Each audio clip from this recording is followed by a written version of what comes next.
أراك في جملة ما كتبت إلا في النادر تستحضر شخصية الأب، وقد اتهمت وذات مرة بأنه لا يحبك.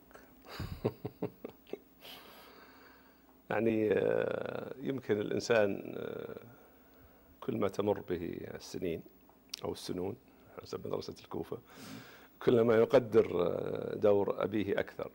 أعتقد أنه كان يسبق جيله ويسبق مجتمعه بأجيال. كانت له اهتمامات ثقافية كبيرة، وكان بالفعل لديه مراسلات كثيرة مع محمد رشيد رضا ومع حافظ وهبة قبل أن يلتحق بخدمة الملك عبد العزيز رحمه الله، ومع مجموعة من المفكرين والمثقفين العرب. أيضا كان له اهتمام بطبع الكتب وتحقيقها.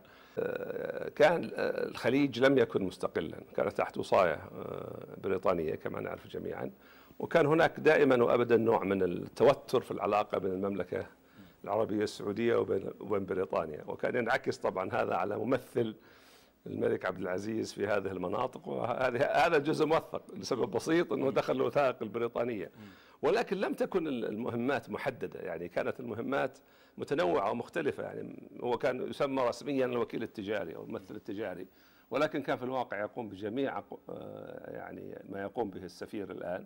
لكن بمجرد أن كبرنا لا أذكر إطلاقا أنه حاول أن يتدخل في أي قرار أساسي من قرارات أي منا إلا إذا كان لديه نص. العمر أنت. بالنسبة لقرار الزواج كان يقول أنت يعني ورياه ورونقه تصنع، وبالعكس هو كان سعيدا بالزواج وباركه الله.